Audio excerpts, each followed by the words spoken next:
Salam, salam kasih damai dan sejahtera. Tuhan memberkati, menyertai dan melindungi. Salve. Mari kita buka kegiatan bimbingan penyuluhan katekese kita dengan berdoa dalam nama Bapa dan Putra dan Roh Kudus. Amin. Allah Tritunggal yang Maha Kudus, kami bersyukur di hadirat-Mu. Berilah kami iman yang hidup, harapan yang kuat, dan cita yang ikhlas. Semoga segala perkataan yang akan kami ucapkan dan segala perbuatan kami menyenangkan hati-Mu. Bimbinglah kami dengan Roh-Mu agar dalam segala tingkah laku kami semakin serupa dengan Yesus Kristus Putra-Mu. Berkatilah keluarga kami dan semua orang yang kami jumpai. Semoga kami menunjukkan kebaikan seperti Engkau baik hati bagi semua orang. Kami akan berusaha menerima suka dan duka dengan hati yang tabah. Santa Maria Bunda Yesus, jagailah kami anak-Mu. Kemuliaan kepada Bapa dan Putra dan Roh Kudus, seperti pada permulaan, sekarang, selalu, dan sepanjang segala abad. Amin. Dalam nama Bapa dan Putra dan Roh Kudus. Amin. Bapak-bapak yang terkasih dalam Yesus Kristus, mari kita membuka bacaan hari ini.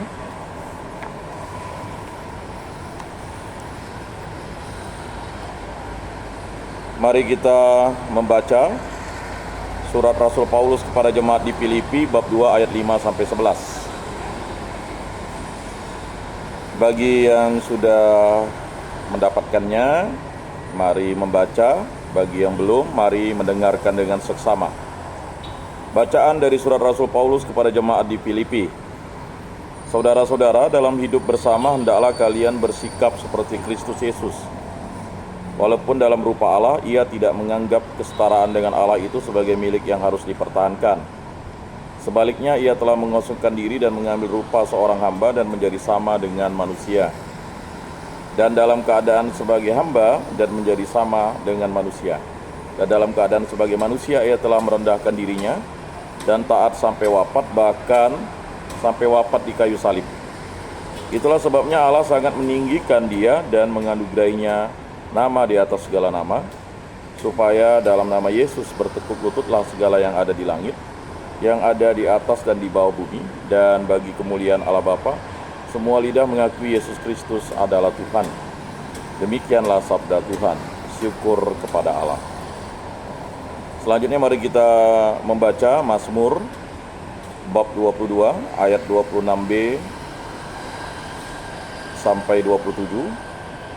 Kemudian Mazmur 22 ayat 28 sampai 30a, Mazmur 22 ayat 31 sampai 32, Mazmur hari ini. Bagi yang membuka kitab suci silakan. Bagi yang mendengarkan silakan. Aku melambungkan puji-pujian di tengah jemaat yang besar, ya Tuhan. Nazarku akan kubayar di depan orang-orang yang takwa. Orang miskin akan makan sampai kenyang, orang yang mencari Tuhan akan memuji-muji Dia. Biarlah hati mereka hidup untuk selamanya. Segala ujung bumi akan menjadi sadar, lalu berbalik kepada Tuhan. Segala rumpun bangsa akan sujud menyembah di hadapannya. Sebab Tuhanlah yang mempunyai kerajaan, Dialah yang memerintah atas bangsa-bangsa. Ya, kepadanya akan sujud menyembah semua orang sombong di bumi. Dan aku akan hidup bagi Tuhan, anak cucuku akan beribadah kepadanya. Mereka akan menceritakan hal ikhwal Tuhan kepada angkatan yang akan datang, dan menuturkan keadilannya kepada bangsa yang akan lahir nanti. Semua itu telah dikerjakan oleh Tuhan. Mari kita lanjutkan dengan Injil suci Yesus Kristus menurut Santo Lukas bab 14 ayat 15 sampai 24. Injil Lukas 14 ayat 15 sampai 24. Mari kita membaca bersama dan kita mendengarkan dengan seksama. Pada waktu itu Yesus diundang makan oleh seorang Farisi. Sementara perjamuan berlangsung, seorang dari tamu-tamu berkata kepada Yesus, "Berbahagialah orang yang akan dijamu dalam kerajaan Allah." Tetapi Yesus berkata kepadanya, "Ada seorang mengadakan perjamuan besar, ia mengundang banyak orang. Menjelang perjamuan dimulai, ia menyuruh hambanya mengatakan kepada para undangan, 'Marilah, sebab segala sesuatu sudah siap.' Tetapi mereka semua minta dimaafkan. Yang pertama berkata, 'Aku baru membeli ladang dan harus pergi melihatnya.' Aku minta dimaafkan. Yang lain berkata, 'Aku baru membeli 5 pasang lembu kebiri dan aku harus pergi mencobanya.' Aku minta dimaafkan. Yang lain lagi berkata, 'Aku baru saja menikah dan karena itu aku tidak dapat datang.' Maka kembalilah hamba itu dan menyampaikan semua itu kepada tuannya. Lalu murkalah tuan rumah itu dan berkata kepada hambanya, pergilah segera ke segala jalan dan lorong kota, dan bawalah kemari orang-orang miskin dan cacat, orang-orang buta dan lumpuh. Kemudian hamba itu melaporkan Tuhan, apa yang Tuhan perintahkan sudah dilaksanakan.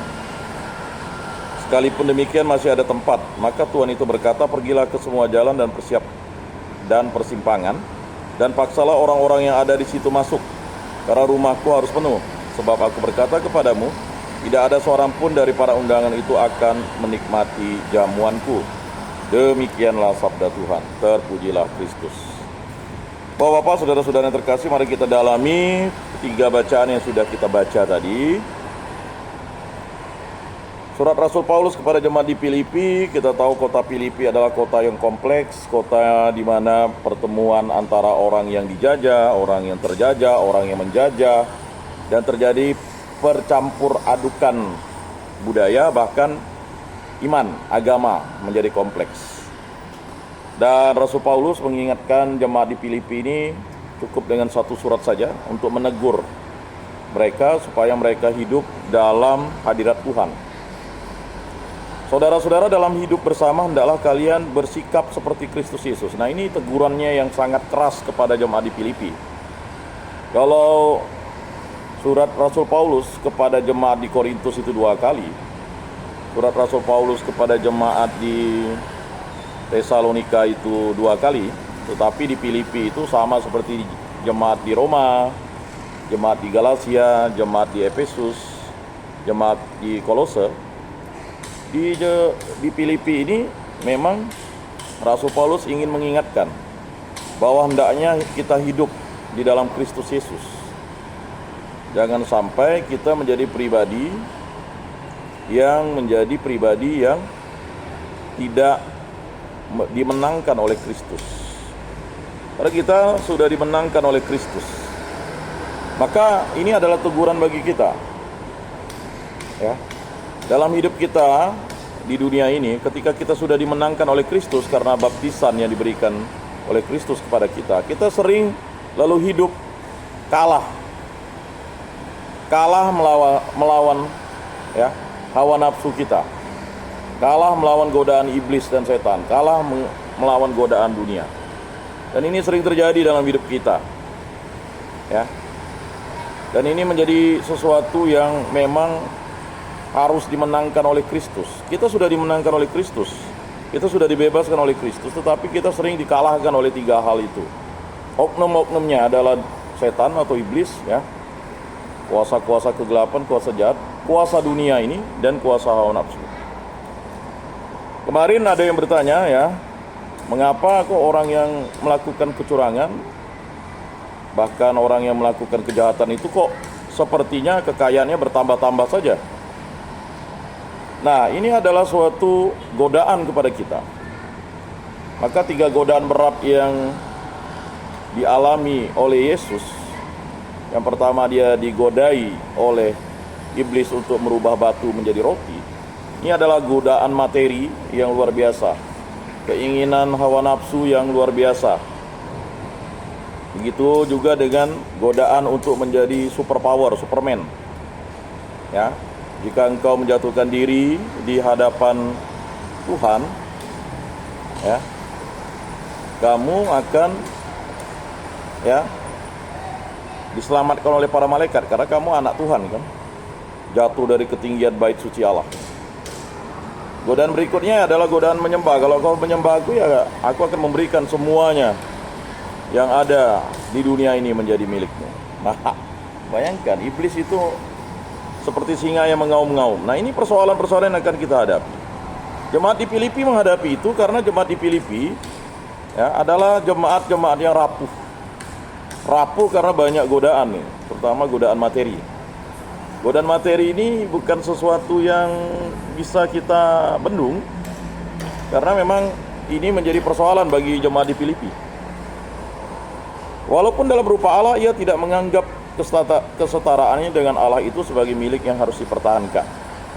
Sebaliknya, ia telah merendahkan dirinya dan taat sampai wafat, bahkan sampai wafat di kayu salib. Nah, ini persoalan yang harus kita menjadi tujuan utama kita. Ya. Apa kata Yesus, ya kan? Kepada seorang lelaki muda yang lelaki kaya, ya. Yesus sampai dia berlutut di hadapan Yesus, ya kan? Apa yang harus aku perbuat untuk bisa masuk dalam kerajaan surga? Yesus bilang, jangan berzina, ya kan? Jangan menipu, jangan bersaksi dusta, jangan mencuri. Dia bilang, oh itu sudah saya lakukan semenjak saya muda. Tidak pernah saya lakukan. Oh, kata Yesus kan, karena dia menyombongkan diri di hadapan Yesus. Satu aja kekuranganmu, apa itu? Jualah hartamu, bagikanlah pada orang-orang miskin. Dan sebenarnya ada perintah yang utama, ikutilah aku. Itu perintah utama. Menjual itu sebenarnya melepaskan kematerian kita dari hal-hal yang sifatnya materi duniawi.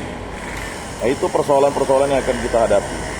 Jadi melepaskan itu bukanlah sesuatu yang gampang, karena itu akan mengakibatkan kita menjadi pribadi yang tidak memiliki apa-apa. Dan ini akan menjadi persoalan-persoalan, apalagi kita hidup di dunia ini kan. Apalagi bapak-bapak yang berada di tempat ini, masalah materi menjadi masalah yang kompleks, ya. Mau tidur nyaman, mau tempat tidur yang nyaman, ya pasti harus menggunakan materi kan, uang. Tetapi itu persoalan, ya. Hal-hal ini menggoda kita untuk menjadi pribadi yang tidak bertobat dan tidak bertekun di hadapan Allah. Padahal Allah telah memenangkan kita, Allah telah menebus kita, Allah telah memerdekakan kita, ya, melalui pengorbanan dirinya di kayu salib. In hoc signo vinces, dengan tanda salib kita pasti menang. Bapak-bapak, saudara-saudara yang terkasih, bapak-bapak perhatikan salib Kristus itu, ya. Salib Kristus itulah yang memenangkan kita dari iblis, dari kuasa maut, ya, dari kuasa dosa, dari kuasa dunia ini, kuasa hawa nafsu kita. Tetapi sering setelah kita dimenangkan oleh Kristus, kita menjadi pribadi yang kalah karena kita tidak berada di dalam Kristus. Hendaknya kamu tunduk, ya, tunduk kepada Allah, lawanlah iblis, dia akan lari daripadamu. Nah, ini juga yang sering kita tidak lakukan. Kita tidak tunduk kepada Allah. Hari-hari kita tidak berdoa. Kalau kita ingin menjadi ragi, kita harus berdoa. Bagaimana kita mau menjadi ragi kalau kita tidak berdoa? Dan bagaimana kita tunduk ke hadirat Allah kalau kita tidak berdoa? Maka ketika kita tidak berdoa, di situ iblis berusaha untuk membuai kita untuk tidak berdoa. Nah, hati-hati itu. Persoalan-persoalan itulah yang kita hadapi sekarang. Apalagi di tempat ini yang penuh dengan kegelisahan, kegundahan, dan berbagai macam hal yang bapak-bapak pikirkan. Ya, bagi yang sudah ingkrah putusannya mungkin menenangkan sedikit. Tetapi bagi yang masih dalam persidangan menjadi sesuatu yang berat. Dan itu menjadi hal yang tidak mungkin kita tidak bisa hindari. Nah, itulah sebabnya Allah sangat meninggikan dia dan menganugerahinya nama di atas segala nama, supaya dalam nama Yesus bertekuk lututlah segala yang ada di langit. Jelas, dalam nama Yesus bertekuk lutut semua yang ada di langit, yang ada di atas dan di bawah bumi, yang ada di atas dan di bawah bumi. Jadi kalau Rasul Paulus mengatakan bahwa ada sesuatu yang di atas dan di bawah bumi. Di atas bumi apa tuh? Itu ada kelompok malaikat. Di bawah bumi itu apa? Segala hal-hal yang iblis juga harus bertekuk lutut di hadapan. Jadi di atas dan di bawah ini, di atas itu adalah kebaikan, di bawah itu adalah kejahatan. Jadi supaya mereka itu bertekuk lutut, maka dalam nama Yesus. Nah, bapak-bapak yang terkasih dalam Yesus Kristus, ini menjadi suatu pegangan bagi kita. Dalam Mazmur tanggapan, aku melambungkan puji-pujian di tengah jemaat yang besar, ya Tuhan. Puji-pujian ini sangat penting, kata Santo Agustinus, kalau kita bernyanyi itu berdoa 2 kali. Quid bene cantat bisorat. Bernyanyi yang baik itu artinya berdoa 2 kali. Mengapa kita sebagai orang Kristiani ya harus bernyanyi yang baik? Ya karena untuk memuji-muji Allah. Jadi aku melambungkan puji-pujian di tengah jemaat yang besar, ya Tuhan. Nazarku akan kubayar di depan orang-orang yang takwa, orang miskin akan makan sampai kenyang, orang yang mencari Tuhan akan memuji-muji Dia. Jadi jelas di situ. Biarlah hati mereka hidup untuk selama-lamanya. Jadi hati itu diarahkan kepada Kristus Yesus, Sang Juru Selamat kita. Segala ujung bumi akan menjadi sadar, lalu berbalik kepada Tuhan. Segala rumpun bangsa akan sujud menyembah di hadapannya. Sebab Tuhanlah yang mempunyai kerajaan, Dialah yang memerintah atas bangsa-bangsa. Ya, kepadanya aku sujud menyembah semua orang sombong di bumi. Jadi jelas di situ. Jadi ya, kepadanya akan sujud menyembah semua orang sombong di bumi. Jadi orang-orang yang congkak, sombong itu akan menyembah Yesus. Mengapa? Karena tidak ada yang tersembunyi yang akan bisa, ya kan, tidak diungkapkan atau disingkapkan oleh Allah. Dan aku akan hidup bagi Tuhan, anak cucuku akan beribadah kepadanya. Mereka akan menceritakan hal ikhwal Tuhan kepada angkatan yang akan datang, dan menuturkan keadilannya kepada bangsa yang akan lahir nanti. Semua itu telah dikerjakan oleh Tuhan. Jadi kita sekarang ini, bapak-bapak, saudara-saudara yang terkasih, ya, kita refleksikan, kita renungkan. Sekali lagi, tidak pernah kita ingin menghakimi, tetapi apa yang kita lakukan dulunya itu adalah kesombongan di hadapan Tuhan. Kesombongan itu adalah kita mementingkan materi, mementingkan kekuasaan, mementingkan kekuatan, mementingkan kehebatan, mementingkan segala sesuatu. Dalam segala hal kita lupa, tidur tinggal tidur, ya. Dalam makan tinggal makan, ya. Tidak berdoa, ya, tidak memuji dan memuliakan Tuhan. Nah, haleluya, datanglah kepadaku semua yang letih lesu dan berbeban berat, aku akan memberikan kelegaan kepada kalian. Haleluya. Bapak-bapak yang terkasih dalam Yesus Kristus, ya. Injil pada hari ini ingin mengatakan apa kepada kita? Yesus mengundang kita setiap waktu dan setiap saat. Nah, undangan Yesus itu luar biasa kepada kita. Nah, undangan itu adalah undangan apa? Ya, undangan sukacita. Jadi Yesus diundang oleh orang Farisi. Nah, orang Farisi ini adalah orang-orang, kelompok orang-orang yang menganggap dirinya suci dan baik, sehingga mereka membentuk kelompok. Ada 3 kelompok yang sering memata-matai Yesus. Yang pertama adalah kelompok orang Saduki yang tidak percaya akan kebangkitan. Berikutnya adalah kelompok orang Farisi. Nah, ini biasanya orang Farisi ini dibagi lagi. Ada kelompok para imam dan ahli Taurat, ya. Ada kelompok Herodian, ini kelompok penjajah, penjilat, penguasa. Berikutnya ada kelompok yang memang mengikuti Yesus, yaitu orang banyak. Jadi ada beberapa kelompok di situ. Farisi, ahli Taurat, dan para imam ini biasanya bergabung karena mereka, Farisi ini sarjananya. Jadi orang pintarnya, orang intelektualnya. Nah, orang Farisi ini, ya. Jadi kalau kita perhatikan bacaan, ya, ada bacaan yang mengungkapkan orang Farisi yang penuh kebijaksanaan. Nah, kita tahu salah satu murid Yesus, Nikodemus, itu adalah orang Farisi. Nah, orang Farisi ini, ya, memerlukan dialog. Maka waktu Nikodemus itu bercakap-cakap dengan Yesus, itu membutuhkan dialog yang panjang.